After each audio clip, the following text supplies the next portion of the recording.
Well, good afternoon. Good morning. In case I don't see you, good night. Pastor Rhonda, founder of Celebrate Life Cancer Ministry, and your host for Celebrate Life Today.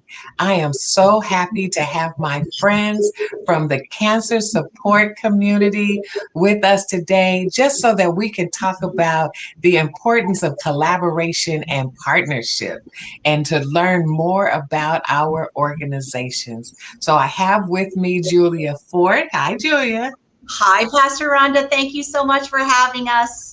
Yes, indeed. And we have Shannon Cava. Hey, Shannon. Hello, Pastor Rhonda. Thank you so much. It's good to see you. Good to see you.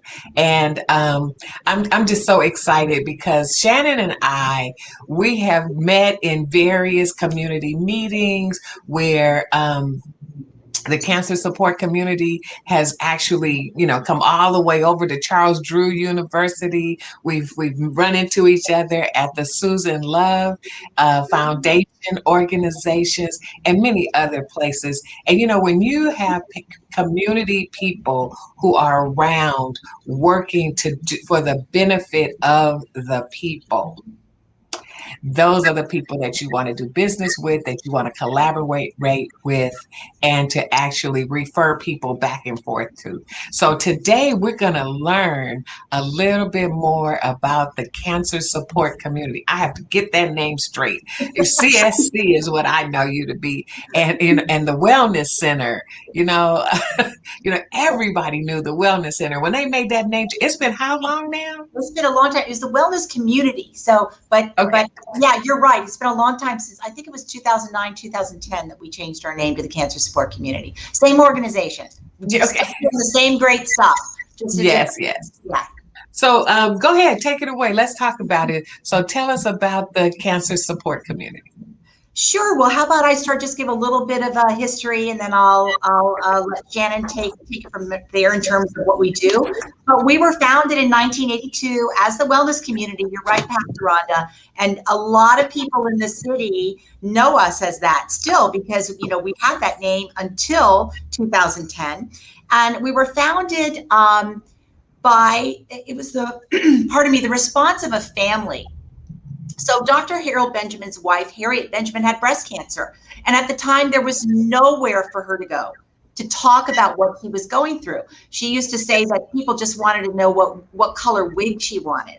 And she really wanted, much more than that. She was going through a lot. So in 1982, they founded this organization, free of charge for anybody impacted by cancer. So that includes patients as well as family members.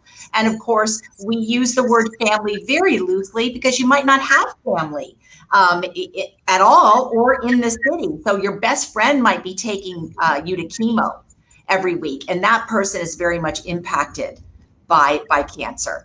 So we started back then in 1982. If you remember the wonderful comedian Gilda Radner from Saturday Night Live, she came to our organization. She had ovarian cancer.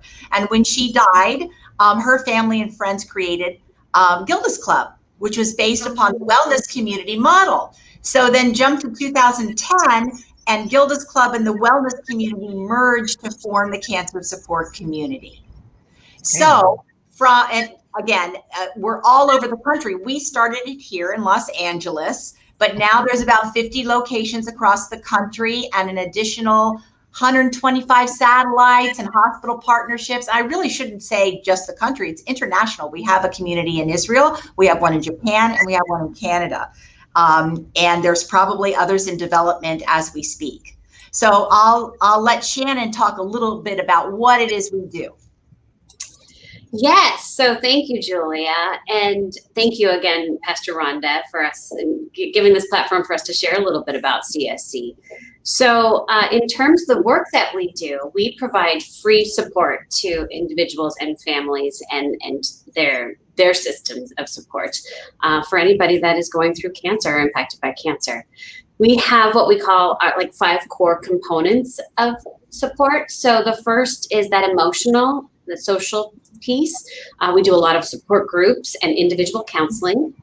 followed by education. So much like this, we have content where we invite speakers, we bring people in from the community, medical professionals, to talk about cancer or other areas that would be of interest to somebody that is going through cancer or has lived through cancer or is caring for somebody with cancer. We also have healthy lifestyle classes. So what we did when we were in person, sometimes we would have Qigong out in the park. We have many different yoga classes. We have Tai Chi. We have meditation, mindfulness. And we were able to transition this and everything that I talk about to a virtual platform last March. So I'll tell you more about that, I'm sure, in the hour. But we also have social programming. So just some things that are fun. It's not about cancer. It's just about connections. And then we have quite a large area of resources. And then what I think we're really proud of is that we have a child, teen, and family program that parallels all of those. So those elements of groups and counseling and education, all for our children and siblings that are under 18, either with a cancer diagnosis themselves or they have a parent or a loved one with cancer. So that's the gist of all of the programs, and everything is at no cost for somebody that comes in and uses our services. And now everything is virtual. Awesome. So your actual location, we popped it up on the screen, but where are you located in that part of the city? So is that West LA or? It's adjacent. Yeah, it's adjacent to West LA pretty much, right, Shannon? It's Bundy and LaGrange, and LaGrange is a couple blocks north of Olympic, if that orients you. Yeah. Yes, I've been there and it's absolutely beautiful. It's all airy, clear and airy, and the light just comes in from every direction. It's a beautiful place. Yeah. And when you say you have event activities there, of course outside of COVID, you have a calendar that is out of this world. There's always something going on at CSC. Yes. So in terms of location, that's our main location that you've been to. While we were in person, we also had satellite locations, which we're continuing to use satellite because online or off-site doesn't really make sense anymore because everything is virtual. But we had satellite locations in Arlington Heights and in Royal Heights, and we were able to service individuals that went to White Memorial Hospital at a group there, at the Village Health Foundation in Arlington Heights. We're trying to do something now for the Korean-speaking population, and when we get back in person, that will be at Angeles Plaza, which is in downtown LA. So understanding that we are in that little pocket, like Julia said, that's like West LA or close to Santa Monica, our service territory expands Los Angeles, and we're doing our best to actually get on the ground services throughout LA. So talking about collaboration, it's really amazing. So all those services that you see on our calendar, now virtual, we can't wait to get them back and really expand that territory as well. So there's one thing that we realize when a person has been touched by cancer. There are things that we want to do, places we want to go, people we want to see, but we just don't feel good. And as wonderful as the services are, if I live in South Los Angeles, to get all the way to Santa Monica, West LA is not a convenient thing. As a cancer survivor, I remember a day where I thought I was getting ready to take this nice little drive to the grocery store. I had my little errands lined up. I got dressed, and it took me almost an hour and a half to get dressed because of the energy that it took just to get dressed. And then I got my rest, and I said, okay, time to go. I got in the car and just drove out of the driveway. And I said, oh, this is not going to work. I turned right back around and parked the car and went in the house. And so when you're looking for support, when you can have this, if you could say anything good came out of this COVID thing, was the fact that we could reach out across the entire community and bring people in and provide them with the support, the education, resources that they need without them being inconvenienced. And when you think about your health, you know, as much as you want to, you can't always do that. Yeah, that's true. And we're not going to go back even post-COVID to just in person. We're going to have a hybrid program of in-person and digital support because of the reasons you just said, Pastor Rhonda. People don't feel good, or they're caring for somebody who they don't want to leave, or maybe they don't have childcare, transportation. You know, so this is thrust us into this new world very quickly. You know, kudos to Shannon and her program team. Over the course of a weekend, you know, we had to figure out how to get all of our programs up online, and they did it. And so it's forced us to do something very quickly that we didn't know we were going to have to do so quickly, but it's definitely here to stay. And it's even amazing on how folks say, oh, you know, 2 years ago, they were even saying, oh, no, you can never work from home. Everybody has to come in the office. So true. I remember being at home and going, okay, how do I set up a Zoom call? You know, last month. I'm not, you know, the sharpest tool in the kit when it comes to technology. And I remember sitting there going, oh my gosh, do I have to call Shannon again to figure out how to do this? But we've done it. We're doing it. We did it. And all of our facilitators were able to do it. We didn't have any staff that was left behind. We made sure that this was easy for all of our staff, as well as much as we can make it easy for all of our participants to join. We have a great program team, to Julia's credit, and a great staff to really make those calls, help people get connected. We've even tried to secure funding for those that might not have the technology, because there is a digital divide.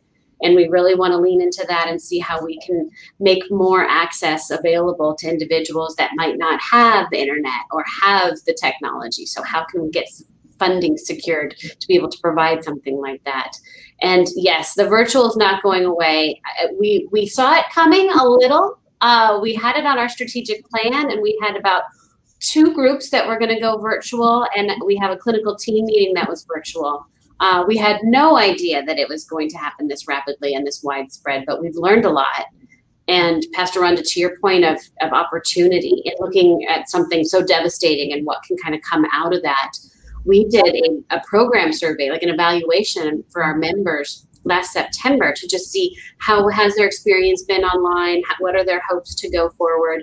And 80% were actually asking for a hybrid program going forward. So we were excited about that, because that was our plan.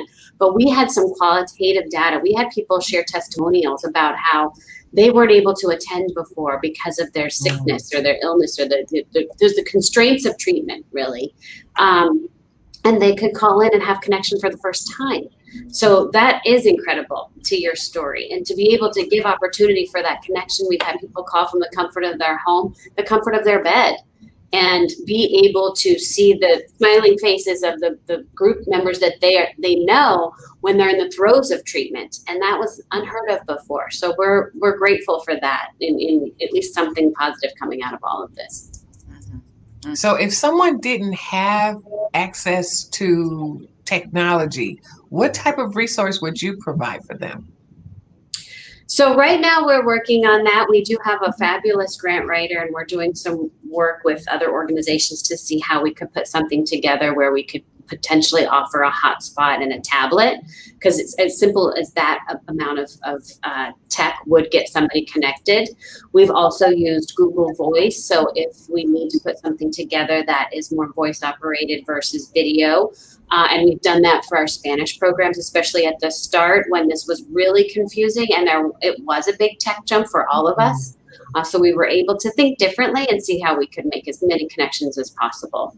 And then we also have resources. So if we're not able to get somebody connected with us, we are able to refer. We have a helpline through our parent organization, the Cancer Support Community Headquarters, that is by phone, and they have resource specialists and licensed mental health professionals that can assist. So it's a good resource as well. And I'm going to get you that phone number, because it's, of course, not at the top of my mind right now. But as we go into this talk today, I'll find you that number too, if you'd like to share it. Awesome. So, the work we do is It's a hard work to be around individuals who have been diagnosed with cancer. Their families who are struggling with trying to figure out, how do I help my loved one the best?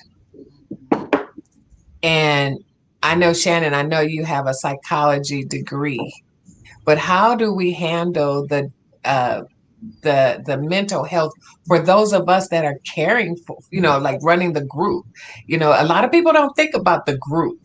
We think about the caregiver, we think about the patient, we think about the doctors, but we get a chance to know everybody that's been diagnosed that comes through our doors, everybody that has a reoccurrence, everybody that has made a transition of life. We get to know about all of that. So it would seem that this kind of work could really become depressing. What do you think about that? Mhm. No, I think you have a very valid point. And I think it takes special people, yourself included, to do this work. And I think we need support systems ourselves. So for us, we have 2 clinical team meetings where I have our staff come together almost as a supervision, consultation, just connection, to be able to talk about the hard stuff and to be able to process it ourselves. And I think I value connection with other peers that I can use as a shoulder. And I think that at one point we were trying to get off the ground a healthcare provider meeting. So those that were in the front lines or in organizations like ourselves would have some place to go. It's on hold right now because, interesting enough, as much as we think there's this huge need, and I feel like there is, people aren't attending because it might be at the end of a 12-hour shift. And how do they feed themselves that fuel to get through the next shift? There's a lot of other things that people might identify as their own self-care. So I'd love to get that going again, but knowing that individuals are at least getting some kind of support for themselves, it's vital. And one of the things too that we really promote here is, we're all in this. This is a very unique situation, even different than cancer, because if there's a history of cancer or a family member who's had cancer and we do this work, it's still different than everyone at the same time being in a pandemic. So I think it's really about kind of being flexible, promoting flexibility, allowing vulnerability, right? Modeling resilience. So I think each of those things are how we can connect with one another, support one another as we are doing the work, as well as those that are receiving care because of a cancer diagnosis. Julia, did you want to add anything to that? Well, sure. I'm not a clinician, but so from where I sit, as part of the administrative team, I mean, this is something that we've talked about over the years together, Shannon and myself. We're impacted too. I've been here for 25 years, so I've seen a lot of people come in and out these doors, as you can imagine, people that I get to know in a different way because I'm not a clinician, but that I get to know nonetheless. And, there's times that it's impacted me in a way that I'm not aware of in the moment. I'll kind of check in with Shannon. We'll have check-ins with the administrative staff and say, has anybody had an experience, that they really want to, talk about, whether it's on the phone or in person, not in person right now, but in the past. And that's important, even though we're not in the groups as non-clinicians, delivering the services, we are definitely in it. We're definitely part of the process. We're all in it together, as Shannon said. We're all caring for each other, just in different ways. And we also have to make sure that we care for ourselves as an administrative team. So, I've had to check in with Shannon, over the years, especially if I find myself working, something has happened. Someone I've known for a long time perhaps might have passed away. And you just go back to work and you start to do, whatever it is you do, and you feel, something's just not feeling right. I haven't taken a moment. And as a matter of fact, speaking of that, when we were in person, we would have a get together at the end of the year for all of us to honor those, who have passed, so that we can all take a breath and be with ourselves and be with, the memory of that person. And it's so helpful. So we do have to remember to take care of ourselves in so many different ways. So I remember more than a couple years now, even though it seems like yesterday that Celebrate Life Cancer Ministry started, it has been, this year I will be a 20-year inflammatory stage 3B survivor. Awesome. Woo. And in the process of supporting other people, I didn't realize the connection that I was building with people. And there was a season where 10 people passed away in 3 weeks. And I found myself at the doctor in stress management class because I thought I was handling it, but I wasn't. If it was only one person here, one person there, it wasn't so bad. But after that season, I found myself panic attacks, not feeling well, discombobulated. But once I learned some techniques of breathing, of just settling yourself down, I became a little more in tune with myself to a place that now, when I become discombobulated or I can't make a decision or just different, I sit down and I say, okay, so what's going on? What's really going on? Maybe not with me, but around me. And inevitably, I will get a call to find out that someone's life, someone had transitioned life. And so I'm now more in tune to myself because I have gotten connected. When you start working with people, once a week, once a month, you become attached to them. Sure. Some of them become like family. And, when you own that, then you have more people to process. And I'm saying this to other individuals who run organizations. To be encouraged, know yourself, be aware that you are affected by the work that you're doing. This work does become challenging, but because, as Shannon indicated, we're called to this. It's our passion. It's our gift to be able to be a supporter of one who cares for the sick.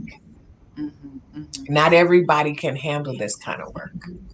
It doesn't necessarily bring you to depression, but it does weigh heavily on you to the point that you need to have a platform to release what's going on. And you can't tell it to other survivors. You can't necessarily, you surely can't tell it to a new survivor. And not all seasoned survivors are able to handle it either. Because every time we go to the doctor for our follow-up, that the sense of mortality is ever present. So we have to be mindful of, we as the leaders of these organizations, the leaders of support groups, those who are facilitating conversations with not just cancer, with, I would say, any illness. We have a special responsibility to decompress and to release the pressure off of us so that we can continue doing a great job for the rest of the people that we need to serve. Absolutely. Yeah. And it's just amazing that there's not a lot of support out there for that work. Yeah. Yeah. But it's coming because I won't give up. We talk sometimes about just even like the idea of a toolkit, and in awareness is kind of one of those big things. To your point of you have that awareness of when to ground yourself a little, and the tools that you've developed over time to be able to breathe, or some of the tools can be meditations or guided imagery or just breathing in and of itself. Adult colored books. Adult coloring books. So Absolutely. I agree, and I think that's such a vital piece to the work that we do. Is sometimes even when it's not in our awareness, it's almost like just knowing this is when I need to implement some of this self-care. This is when I need to take a break or do something for me, what fuels me. Sometimes it's the work that can fuel us. So it gets cyclical, right? So sometimes I'll feel myself just being drawn to working more, but I completely agree. There's a piece of it to how do we take care of ourselves? How do we take care of one another, especially, in terms of colleagues or organizationally, or however we are connected. What can we do to remember that piece? And even hearing you say what you did reminds me, oh, okay, that's right. It's Right. easier to say it and not hear it ourselves sometimes, but when someone else says it to us, it's like, okay, yes, that's right. Yeah. That's right. We That's teach best what we need most to learn. Yeah. That's a good one, yes. And you know what? What we're talking about, taking care of the folks that care, for others. Our organization always recognized from the very beginning, we were not just for the patients, we were also for the caregivers, also for the families, in recognition that it's a system thing. It's not just going to be discrete and just affect the patient. So I've always been very proud of that, because I was a caregiver for my father when he had stage 4 colon cancer. And I think that as caregivers in general, and I'm including those of us on the administrative teams and the clinical teams, we tend to minimize the effect of what our loved ones are going through because it's so acute for them, but it is really difficult to be on the outside of that as well. Amen. Yeah. Amen. We actually had a comment. It says, you ladies are amazing. The assistance that is offered is needed and wonderful, necessary to the community. Thank you so much. Oh, And thank you for sharing that comment, Angie. Thank you, Angie.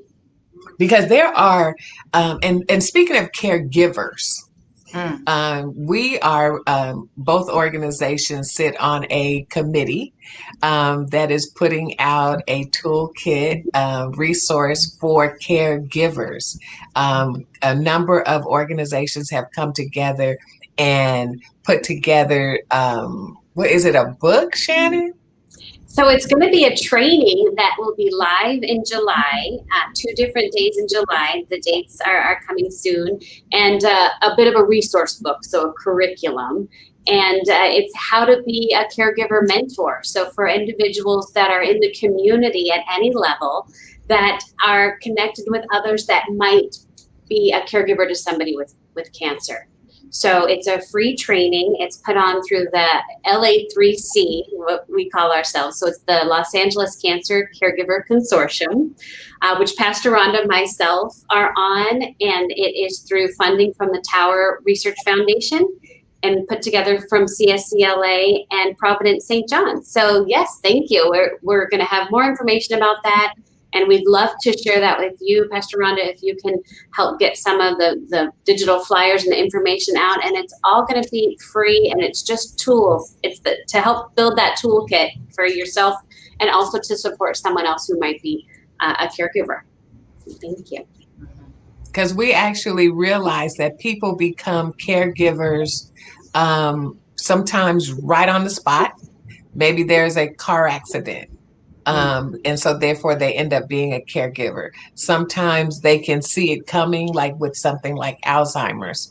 And so you see that it's coming. And so you'll be able to prepare yourself. And then sometimes you're just diagnosed with an illness and it's short term or it's long term. But in most cases, people are not trained to be caregivers.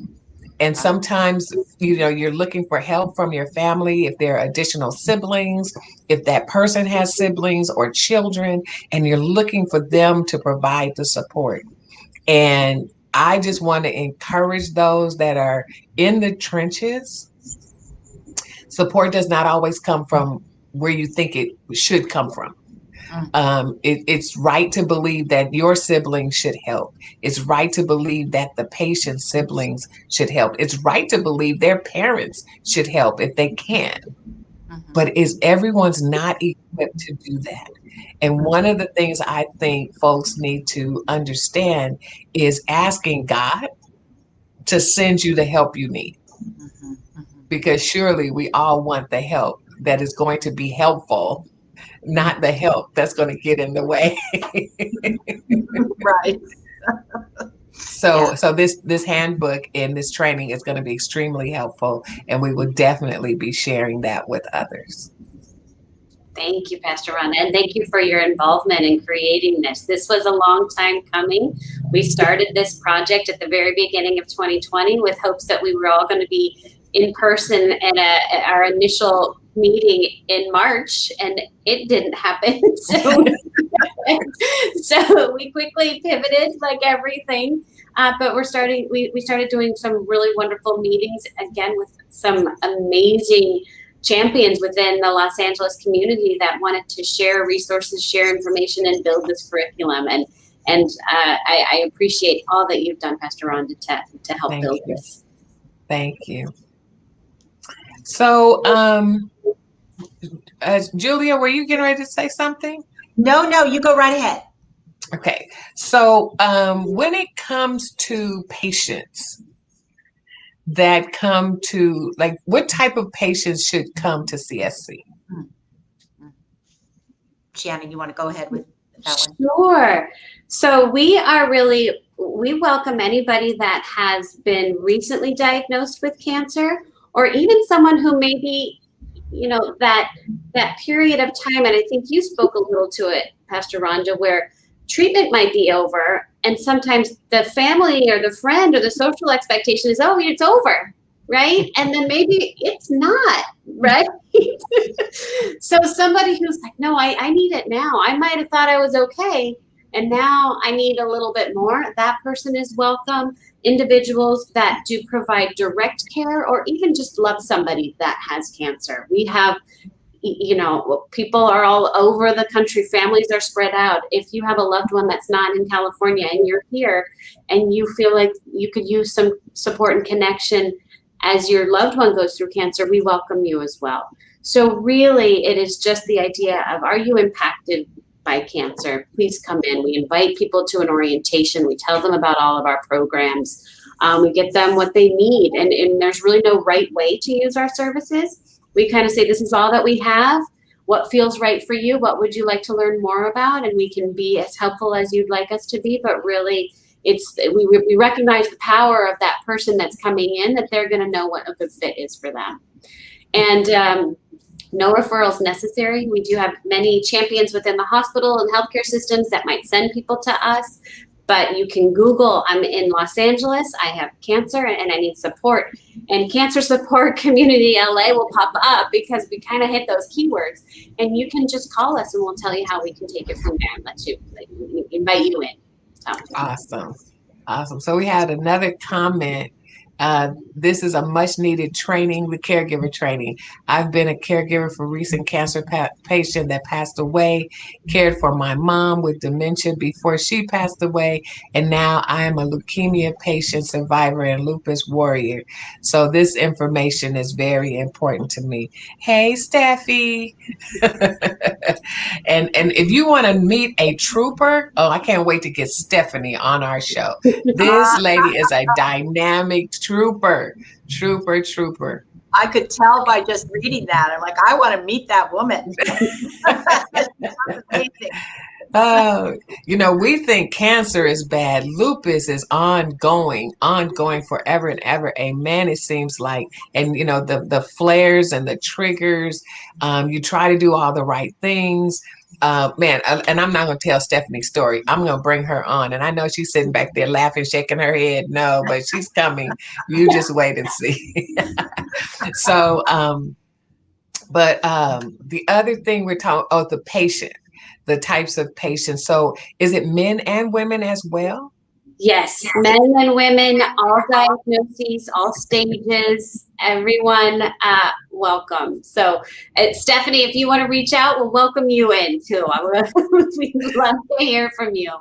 But really, it's a very inclusive community, and we are doing more and more to learn how to get ourselves into populations that might need support in a different way, and shaping what we do to meet the needs of the greater Los Angeles community, and not just have everyone fit to what we've done historically over time. So we really feel like there's a great voice coming from the community that'll help guide us and support those that need it in a way that's comfortable for those that need it. So yes, all are welcome. And Celebrate Life, our motto is a community conquering cancer together.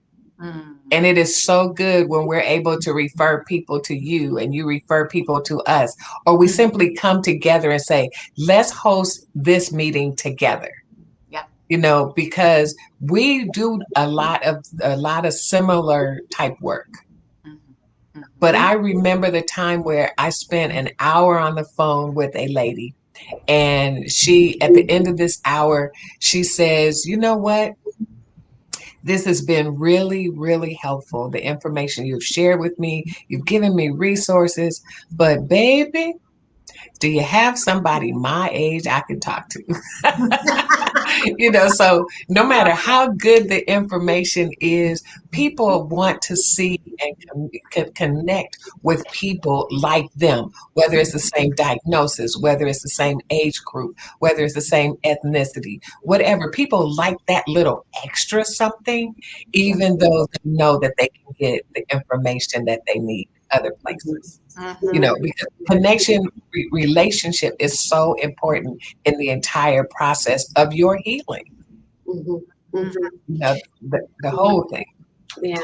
When we were in person, Pastor Rhonda, we would do these orientations where people would just come in, and I would always give praise, because I think sometimes the hardest thing to do is to come through the doors that first time, and virtual doors as well. So I think there's a lot to be said for just, joining for that first time. But to that piece of just connection, I think we are a great community. You saw our space. We have people that would have lunch together before going into a group or after a class. But one of the orientation meetings I had, there was probably 6 or 7 people, maybe a couple of couples or individuals that were like a parent and child, but that came as a caregiver and patient, and then a lot of individual patients. And we had 2 women just really hit it off during this orientation meeting. I saw them kind of sitting next to each other and talking beforehand. They were kind of figuring out what this was all about. I saw them exchange their phone numbers, and they left together just laughing. And so I thought, we love what we do. We think we have a wonderful program. I invite anybody. But part of me was like, if they don't ever come back, but they call each other and have each other after they leave here, how amazing is that? Right? So it's that piece that there's the socialization. For us, there's also the component of normalization, not feeling alone in your experience, that there's others out there. And if 2 people connect and don't come back at all, but feel like they gained that I think that's a selling point too. I feel proud that they were able to do that, even if they don't come back. Exactly. It's not that we have to help them, it's that they get what they need. Yeah. Nice. I actually had a family where the son lived in Tennessee and the mom lived here. The mom was married, but the whole healthcare system for the mom and her husband was hard to understand for them. And so the son found Celebrate Life, and we became a conduit for that family. And so when the mom would have to go to emergency, the son would call me, says, Pastor Rhonda, can you go find out what the doctors are talking about? And so I would go there and have my cell phone and my video camera on the camera on the phone, so that the son could meet the doctor and talk, see what all was going on. That was one of the greatest blessings that I've had in this ministry, to be able to stand in the middle in distance getting someone locally connected to their family. The family doesn't have to worry, and to know that God actually used us to make that happen for them. And even down to as she was making her transition of life, I was there able to hold my phone and have the family sing to her and talk to her, watch the tear run down her face while, her life was transitioning, and to have the husband there. And, I just didn't feel like there was any distance at all as we pulled that little scenario together. And the love in that family was just so dynamic. But these are the kinds of things that we get to do.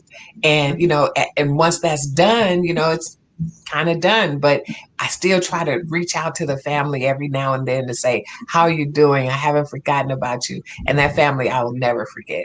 And there are just so many things that occur. And, where the types of work, because you kept mentioning that whatever the people want is what we need to do. Because we can sit around and come up with programs and ideas, but if that's not what the people need, then why are we really here? Yeah. So surely I would love for our organizations to go away because there's a cure for cancer and there's no need for us to do this kind of work anymore. I would love that day to come.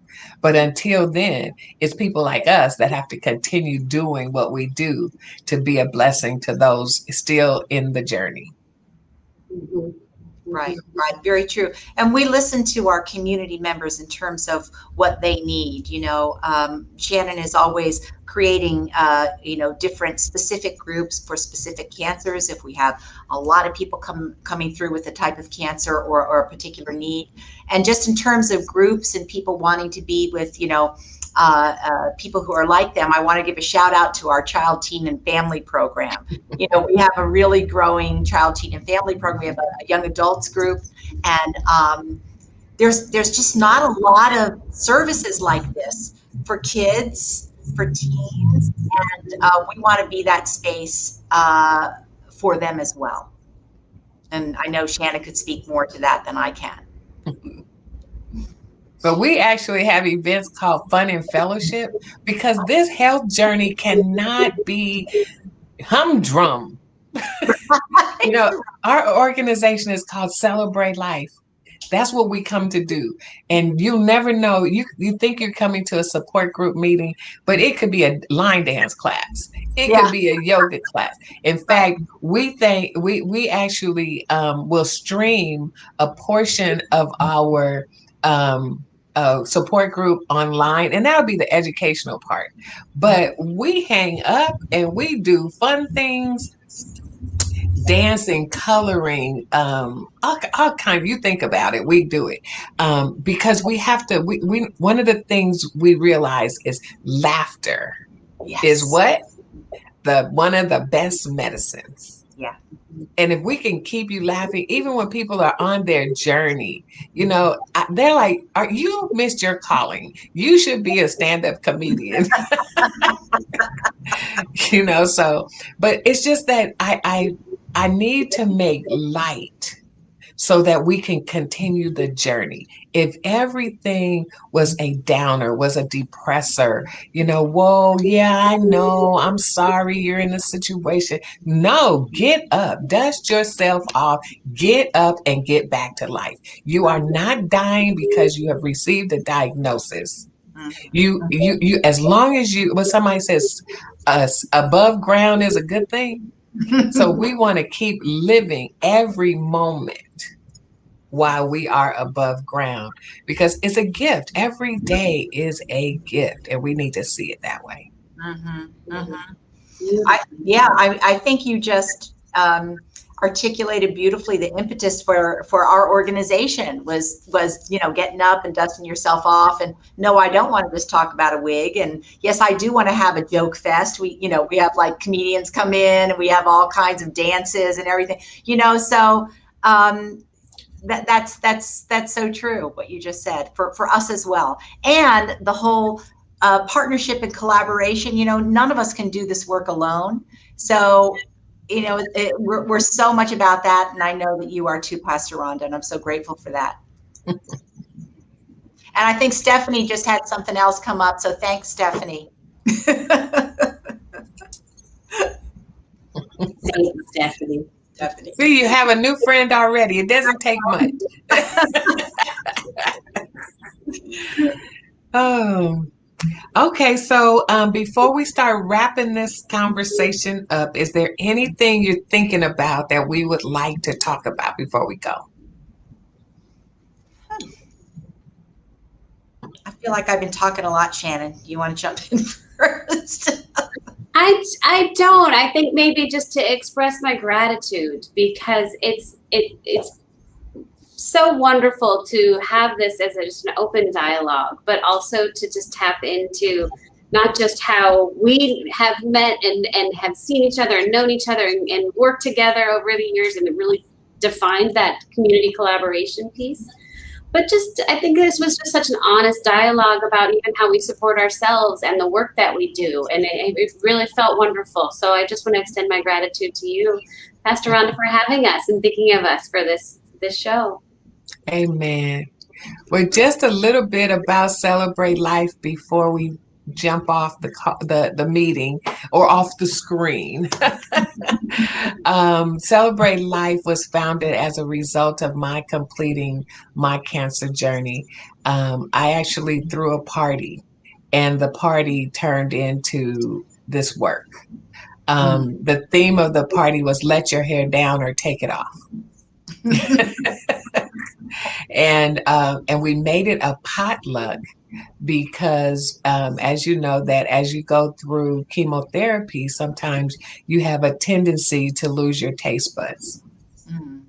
And I wanted to make sure everyone had something that they could enjoy. But that was a good day because you would not know that anyone was going through anything. We had a full Thanksgiving meal. Turkey dressing, greens, yams, sweet potatoes, monkey bread. What else? I always forget it. Peach cobbler, all the good trimmings. And 3 people said, we need to do this more often. And that was in December 2002. And so in January 2003, we have been meeting on a monthly basis ever since then.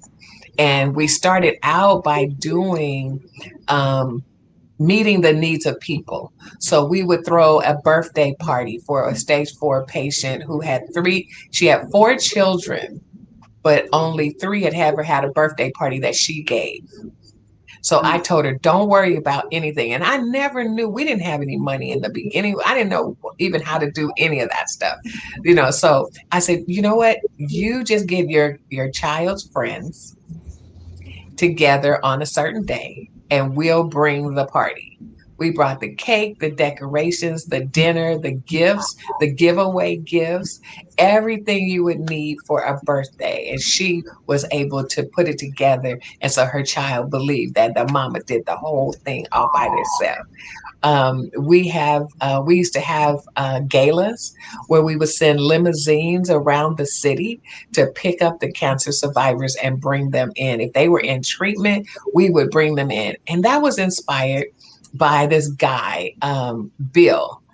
Bill would travel the whole city, the country, but he could not commit to coming to the gala. And I didn't understand. And I said, well, Bill, why not? How come you don't know? And he said, okay, I'll confess. I can't see at night. That's where the limousines came in. So if you can't see, but you want to get there. And so this way, if we brought one from the north, the south, the east, and the west, then when the survivors would arrive, they would know somebody at the party when they arrived. And it was a gala. I mean, dresses and tuxedos and suits, it was absolutely beautiful. And now we have a monthly support group meeting. We have our television show, Celebrate Life Today, which you are a part of. We have a home and hospital visitation. We do wellness checks, especially as it relates to COVID, just to check in to find out how people are doing. What's your mental state? How's your body feeling? You could be, out of treatment. It doesn't matter. You could be a caregiver or just a loved one of someone that's gone through the journey, but just a wellness check to find out and make sure everybody's still okay. Because when we come out of this COVID situation, we're going to find a lot of us have some mental stuff that we need to deal with. We also do hospice support. And one of my longest visions to be a part of Celebrate Life is Shepherd's Manor. Shepherd's Manor, the ultimate goal is to have it to be a home away from home for people in treatment for cancer. But COVID helped me because it allowed me to flip the idea and turn Shepherd's Manor into a day stay. So cancer survivors, if you can get here, you can be here, but you can come for the day and let us know that you're coming, because during COVID, we can only have 3 people here at a time inside. So they can come watch television, listen to music, they can talk or choose not to talk. Because sometimes we're in environments at home, they're great environments, but I just need some peace. I just need some peace. And when people come here, and here is my home, but when people come, they say it's so peaceful in here. A lot of the colors are purple, so it's all nice and cool. But it's an environment conducive to healing. And they can just come and stay the day and then make an appointment to come back another day. They could choose to talk or not talk. They could sit outside under the canopy, whether it's hot, whether it's cold, whatever they need. So Shepherd's Manor is open and available, but in order to find out where we are, you have to call. Until that funding comes where we could turn the whole place into Shepherd's Manor only. But until that time, cancer survivors, caregivers can come and chill in Shepherd's Manor. So those are some of the, plus the health education that we provide to the community. And, for anybody that is interested in doing better or knowing more, we provide those resources to them. Beautiful. I've been to your home, Pastor Rhonda. We had an early meeting there years ago, and I can attest It was a wonderful to see you, wonderful space, very calming, soothing. Amen. Amen. So if there is nothing else that we want to talk about today, you all have any events coming up that you want to tell us about? I don't know if you do or not. Oh, well, yes, we have a online comedy game show. It's free. There's shout outs for donations during the show, but it's free. And it's in celebration of Gilda Radner's birthday. So it'll be June 28th. And we, get comedians and celebrities together. This one will be all female, talking about Gilda, playing some games. And we've done a bunch of these shows, and they're really, really fun. So you can go to our website and check it out. So that's just one fun event we have coming up. And I know there's a lot of program stuff coming up, right, Shannon? Yes, and I'll highlight one specifically. We're very excited to have our very first young adult game night tomorrow. So this is for anybody between 18 to 40, patient, caregiver, whatever. Just if you want to meet others. We're going to do trivia, have games, and we're doing this with as a collaboration with 8 of our other affiliates. So we're really excited. So if you're interested in that, you can reach out to our info email that's on the screen, or go on our website and or give us a call. So yeah, that's tomorrow evening. Yes, awesome. And I encourage people to check out the calendar on the website, because we got a lot going on. Amen. Amen. And to continue to support Celebrate Life Cancer Ministry, to keep this broadcast online, please feel free to reach out to us on our website or give us a call at 323-577-5443. And as we always say, until next time, choose life.